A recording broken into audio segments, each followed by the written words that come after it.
ReplacementRemotes.com, 336-377-2220. ReplacementRemotes.com, ReplacementRemotes.com. If you need a remote control, ReplacementRemotes.com. For all your remote control needs, visit ReplacementRemotes.com, 336-377-2220.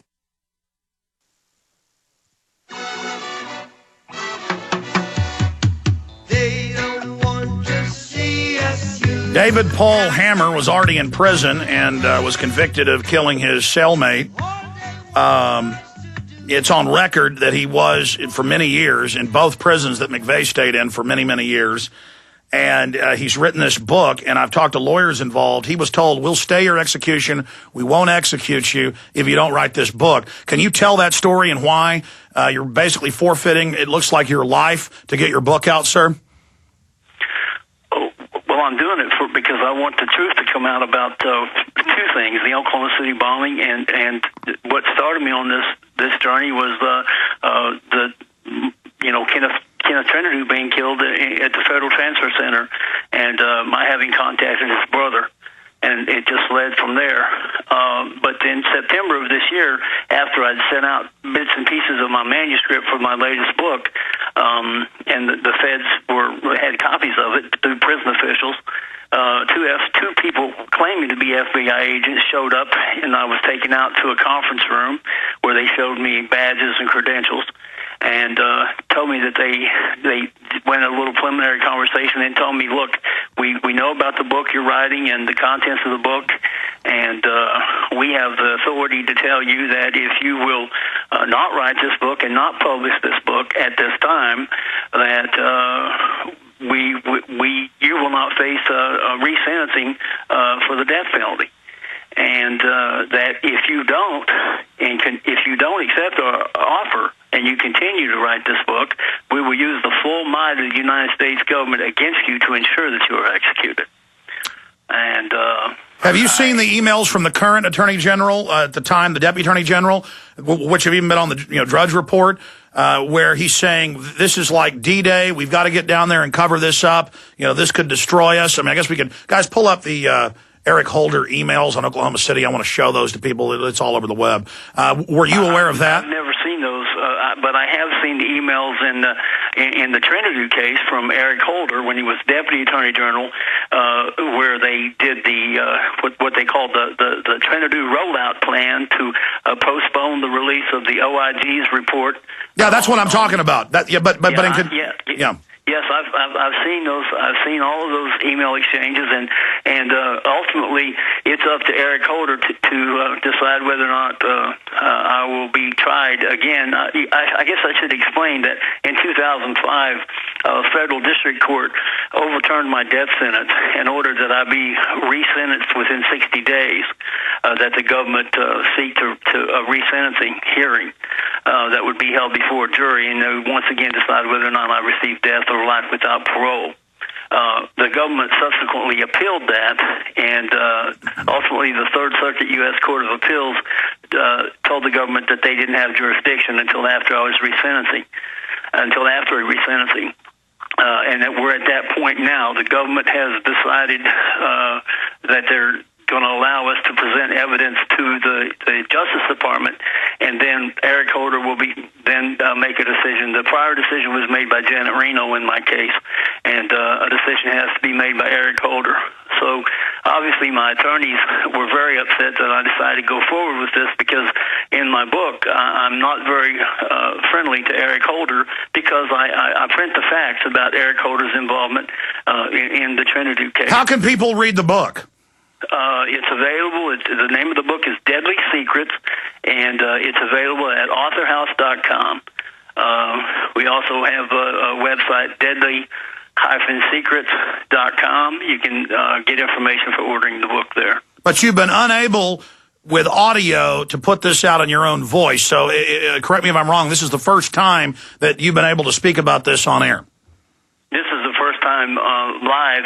I did one recorded conversation or interview a couple of weeks ago, but this is the first time that I've been able to do it live and with a national audience. Is that recorded tape been released? Yes, it's on the internet. It was with Scott Shannon. And if you go to my website, www.deadly-secrets.com, there's a link there to an hour and 27-minute interview that I did. Good. I'm glad that others have gotten it out. Good job to those folks. Wow. This is so amazing. It turns out people have been trying to get a hold of me involvement with this case in the last month, and they haven't been able to get through to me. I've just got to figure out some way with all the data we're getting to go through it all. In the time we've got left, again, other points you want to make about McVeigh, how you learned about the Oklahoma City case through the Trinidad case, and that's the case that's got all these federal documents out. They thought, he was somebody involved. They were trying to get rid of the witness. They tortured him to death. That's on record. Just so incredible. Please continue. Well, I guess I should say a couple of things. I'm from Oklahoma. I was born and raised there. And I never thought I would be on death row with Timothy McVeigh. But, sometimes, things happen and strange twists in fate.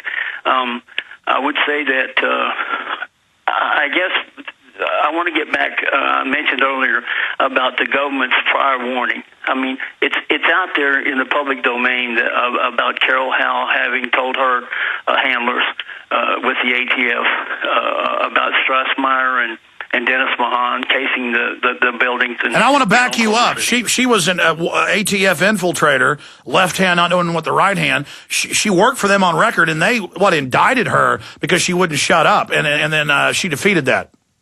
Right, she was acquitted. She was ultimately acquitted. But during her trial, the facts came out that yes, she had told her handler all about the planning for a bombing from pretty much launched from Elohim City. Again. If you look at Strassmeyer, if you look at Andreas Strassmeyer, he was here illegally, and ICE had a warrant out for his arrest. The ATF had to be on the lookout out for him, and they actually planned a raid on Elohim City for February of 1995, 2 months before the bombing. And for some unknown reason, Bob Ricks, who was in charge of the FBI in Oklahoma City, directed the ATF and the FBI in Tulsa not to have that raid. So there were good government people trying to stop this, and it also came out in federal documents, two separate groups. They blacked it out in one, blacked out in another, but you could put the two over and basically get the full memo, and that's also been in mainstream news, mainly the papers out of Utah, where Mr. Trinidad has been working on the case, his brother killed. And in there, it talks about Southern Poverty Law Center with infiltrators in there as well. Do you have any Southern Poverty Law Center info? Well, Tim didn't know, or seemed not to know, that people from the Southern Poverty Law Center were actually in Elohim City. He did mention a lot of informants at Elohim City. It was known as ABC Alphabet City. Amongst some of the Patriot crowd, and McVeigh referred to Elohim City that way several times. There are other documents about the government having prior warning, or McVeigh mentioning the fact that he was working for the government. His initial attorney in this case was in Oklahoma City, who later withdrew because of a conflict of interest. In the McVeigh defense documents, which are now in the University of Texas in Austin in their archives, and that's where I've been able to get tons of the McVeigh defense documents. His first attorney, he told his first attorney that he was actually working for the government.